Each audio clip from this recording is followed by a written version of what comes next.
Hello everyone, good morning. तो चलिए आज एक बार फिर से इस सेशन को हम लोग शुरू करते हैं और बोर्ड एग्ज़ाम की तैयारी जो बायोलॉजी का हम लोग ऑनलाइन कर रहे थे उसी के क्रम में एक अगला चैप्टर पे आज हम लोग बात करेंगे, ठीक है। और वो जो चैप्टर है बायोलॉजी का, वो आप लोगों का जो चैप्टर है वो है उत्सर्जन, चैप्टर 4 है। इससे पहले हम लोग 3 चैप्टर का ऑब्जेक्टिव सेशन ऑलरेडी कर चुके हैं। तो आज से हम लोग शुरू करेंगे किसका चैप्टर है उत्सर्जन। बहुत इंपॉर्टेंट है, ये भी जैव प्रक्रम का एक पार्ट है, आप सभी को पता है। और इसके अंदर होने वाली जितनी भी घटनाएं हैं वो सभी मनुष्य या जीव जंतु के दैनिक जीवन से रिलेटेड है, जिसको हम लोग प्रतिदिन फील करते हैं, ठीक है। तो उसी के क्रम में उत्सर्जन चैप्टर से कुछ ऑब्जेक्टिव क्वेश्चंस हम आप लोग के लिए लाए हैं। बिल्कुल ज़बरदस्त क्वेश्चन मिलेगा आपको, और ये क्वेश्चन प्रीवियस ईयर में पूछा जा चुका है और आपके एग्जाम में भी उम्मीद है 99% कि ये क्वेश्चन आपको देखने को मिलेगा। तो चलिए देर ना करते हुए करते हैं सेशन को स्टार्ट। सबसे पहला क्वेश्चन दिया हुआ है, नेफ्रॉन के किस भाग में ग्लोमेरुलस अवस्थित है? नेफ्रॉन के किस भाग में ग्लोमेरुलस अवस्थित है? नेफ्रॉन का आपको फिगर अगर याद होगा तो आप इसका आंसर तुरंत दे सकते हैं। तो इसका जो आंसर होता है वो क्या था? वो होता है बोमेन संपुट, ठीक है। इसका आंसर क्या होगा? ग्लोमेरुलस जो है वो अवस्थित होता है कहाँ पे? तो बोमेन संपुट के अंदर। नेक्स्ट क्वेश्चन लेते हैं, आगे है उत्सर्जी पदार्थ का शरीर से निष्कासन क्यों आवश्यक है? देखिए बहुत इंपॉर्टेंट क्वेश्चन है और जैव प्रक्रम का काफ़ी अहम हिस्सा है। हमारे शरीर में उत्सर्जी पदार्थ प्रतिदिन बनते रहते हैं, तो उसका शरीर से निकलना क्यों आवश्यक है? क्योंकि ये विषाक्त होते हैं, क्योंकि ये शरीर के लिए हानिकारक होते हैं, क्योंकि ये अनावश्यक होते हैं। ये तीनों बात बिल्कुल सही है, इसलिए इसका राइट आंसर क्या हो जाएगा? ऑप्शन नंबर डी दिया हुआ है इनमें से सभी। आगे बढ़ते हैं, नेक्स्ट क्वेश्चन। स्थलीय जंतु में सामान्यतः नाइट्रोजनी पदार्थों का शरीर से निष्कासन किस रूप में होता है? स्थलीय जंतु, ठीक है, जिसमें हम लोग आ जाएंगे, मनुष्य आ जाएंगे, साथ ही साथ गाय, भैंस, कुत्ते, बकरी, इस तरह का जो जीव है वो सब स्थलीय जीव होते हैं। उसमें कह रहा नाइट्रोजनी पदार्थ का जो शरीर से निष्कासन होता है किस रूप में होता है ये बताना है। तो प्रोटीन दिया है ऑप्शन में, प्रोटीन, यूरिया, अमोनिया और एमिनो अम्ल, ठीक है। तो इसका जो राइट आंसर होगा वो क्या हो जाएगा? वो हो जाएगा एमिनो अम्ल। क्या हो जाएगा? एमिनो अम्ल। आगे बढ़ते हैं, किन जीवों में नाइट्रोजनी पदार्थों का निष्कासन यूरिक अम्ल के रूप में होता है? कुछ जीव ऐसे भी होते हैं जिसमें, अभी देखे थे एमिनो अम्ल, कुछ जीव होते हैं जिसमें होता है किस रूप में? तो यूरिक अम्ल के रूप में। तो सिर्फ रेप्टिलिया में, सिर्फ एवीज में, रेप्टिलिया और एवीज दोनों में, और इनमें से किसी में नहीं। तो इसका जो राइट आंसर हो जाएगा वो हो जाएगा रेप्टिलिया में भी होता है और एवीज में भी होता है। तो इसका आंसर आपको हो जाएगा क एवं ख दोनों, रेप्टिलिया और एवीज दोनों, ठीक है। नेक्स्ट क्वेश्चन है, वृक्क का भीतरी नतोदर सतह क्या कहलाता है? वृक्क शंकु, अंतस्थ भाग, हाइलम या नेफ्रॉन, ठीक है। तो इसका जो राइट आंसर होगा वो क्या हो जाएगा? हो जाएगा हाइलम। वृक्क के भीतर नतोदर सतह क्या कहलाता है? तो हाइलम कहलाता है। नेक्स्ट, इनमें कौन सीधे मूत्र वाहिनियों से जुड़ा होता है? संग्राहक नलिका, हैनेल का चाप, सामान्य संग्राहक नली और अवरोही चाप, ठीक है। तो इसका जो सही आंसर होगा वो हो जाएगा सामान्य संग्राहक नलिका। सामान्य संग्राहक नलिका जो होता है वो किससे जुड़ा होता है? तो मूत्र वाहिनी से जुड़ा होता है। नेक्स्ट क्वेश्चन लेते हैं, डायलिसिस मशीन किस तरह का कार्य करता है? चलिए इसके बारे में सबको पता होगा, मनुष्य के शरीर में भी डायलिसिस ऑलरेडी होते रहता है और डायलिसिस के कारण ही हमारे शरीर से जो उत्सर्जी पदार्थ है वो छट के बाहर निकलता है। अगर ये क्रिया बंद हो जाता है तो आदमी का मौत तुरंत हो जाता है, क्योंकि पूरे बॉडी में विष फैल जाता है। तो कह रहा है ये जो काम है वो किस तरह का करता है? कृत्रिम यकृत का, कृत्रिम वृषण का, कृत्रिम वृक्क का और कृत्रिम ग्रंथि का। तो हमारे बॉडी में जो काम डायलिसिस मशीन करता है वही काम हमारा शरीर के अंदर कौन करता है? तो कृत्रिम वृक्क। तो इसका राइट आंसर हो जाएगा ऑप्शन नंबर गो, कृत्रिम वृक्क। आगे बढ़ते हैं, मूत्र का पीला रंग निम्नांकित किसकी उपस्थिति के कारण होता है? यूरोक्रोम, अमोनिया, यूरिया और यूरिक अम्ल। इस पे चर्चा हम लोग ऑलरेडी कर चुके हैं पिछले वीडियो में। इसका राइट आंसर जो होता है वो होता है यूरोक्रोम। यूरोक्रोम के कारण ही हमारे मूत्र का जो रंग है वो हो जाता है पीला। नेक्स्ट क्वेश्चन, लेटेक्स सामान्यतः कहाँ पाया जाता है? पीपल में, बरगद में, पीला, कनेर में या सभी में? तो लेटेक्स जो है वो होता है पौधे का उत्सर्जी पदार्थ और ये पाया जाता है सभी पौधे में। पीपल में भी, बरगद में भी मिलेगा, पीला कनेर में भी मिलेगा, अर्थात सभी में। ठीक है, क्वेश्चन में क्या था? लेटेक्स। आगे बढ़ते हैं। रेजिन एवं गोंद कहाँ संचित रहता है ये बताना है। रेजिन और गोंद कहाँ संचित रहता है? फ्लोएम में, कार्टेक्स में, छाल में या पुराने जाइलम में? तो इसका राइट आंसर क्या हो जाएगा? पुराने जाइलम में संचित रहता है रेजिन एवं गोंद। और इस दोनों के बारे में आपको पता होगा कि ये जो दोनों है रेजिन और गोंद, ये होते हैं पौधे के उत्सर्जी पदार्थ। नेक्स्ट क्वेश्चन है, पौधे में गैसों CO2 और O2 का निष्कासन कहाँ होता है ये बताना है ना। रंध्रों के द्वारा, बात रंध्रों से, क एवं ख दोनों, और इनमें से कोई नहीं। तो इसका जो सही आंसर हो जाएगा वो क्या होगा? दोनों से होता है, रंध्र से भी होता है और बात रंध्र से भी होता है, अर्थात क एवं ख दोनों से होगा।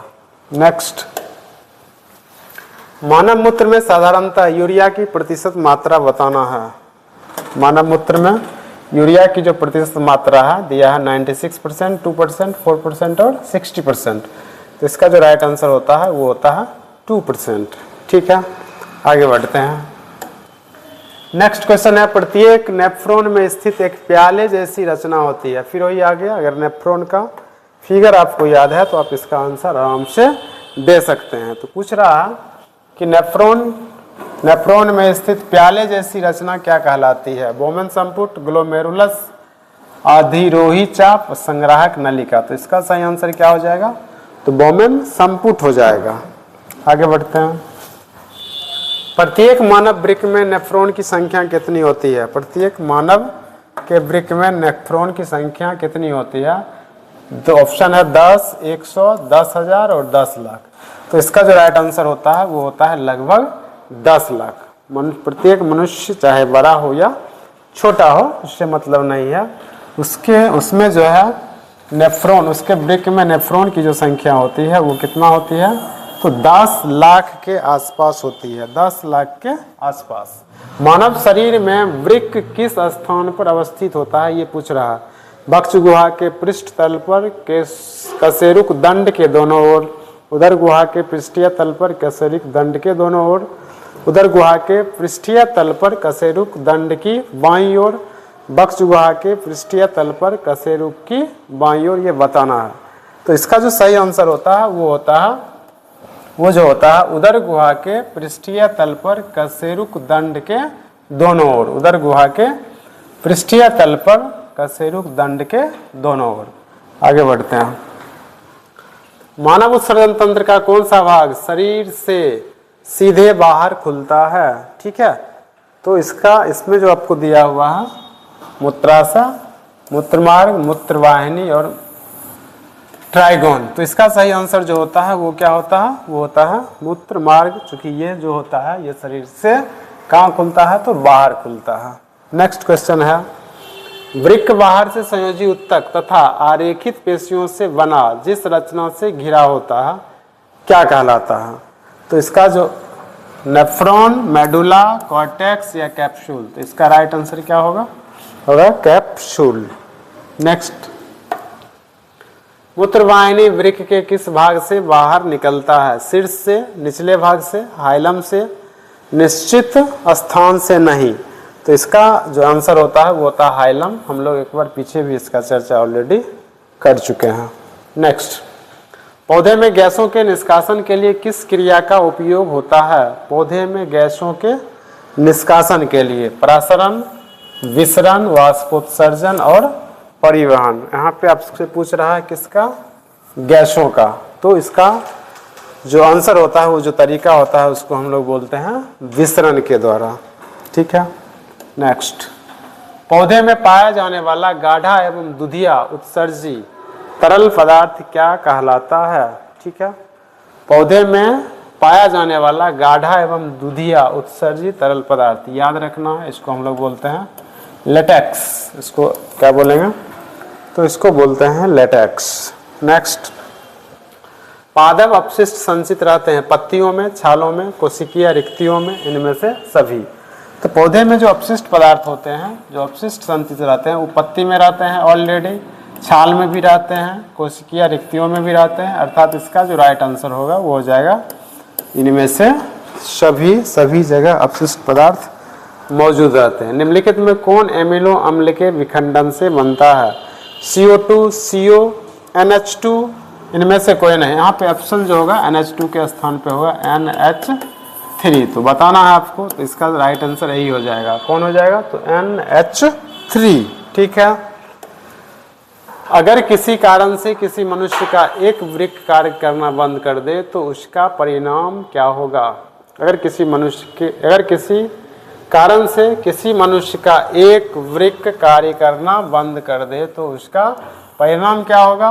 उत्सर्जन बंद हो जाएगा, दूसरे वृक्क से उत्सर्जन होगा, मनुष्य की तुरंत मृत्यु हो जाएगी, इनमें से कोई नहीं। तो इसका जो सही आंसर होगा वो हो जाएगा दूसरे वृक्क से उत्सर्जन शुरू हो जाएगा। हम लोग जानते हैं कि किसी आदमी का यदि एक वृक्क, जिसको हम लोग किडनी भी बोलते हैं, अगर फेल हो जाता है तो भी वो लंबे समय तक जीवित रहता है, क्योंकि उसका जो उत्सर्जन का कार्य है वो दूसरा वृक्क के द्वारा स्टार्ट हो जाता है। इसका राइट आंसर क्या होगा?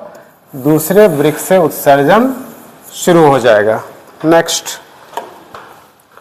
रेजिन किस पौधे का उत्सर्जी पदार्थ है? बबूल, कनेर, पीपल और चीर। रेजिन क्या है? उत्सर्जी पदार्थ है। किसका है? बबूल का है, कनेर का है, पीपल का है या चीर का है। तो इसका सही आंसर क्या होता है? होता है चीर। चीर जो है उससे ही उत्सर्जित होते रहता है रेजिन। नेक्स्ट है, मानव मूत्र तंत्र के दिए गए चित्र में चिन्हित स्थान किस रचना को बताता है? ये बताना है आपको कि ये क्या है, ये क्या है, ये बताना है। मूत्राशय है, मूत्रमार्ग है, मूत्रवाहिनी या वृक्क। तो इसका ये आपको याद होगा।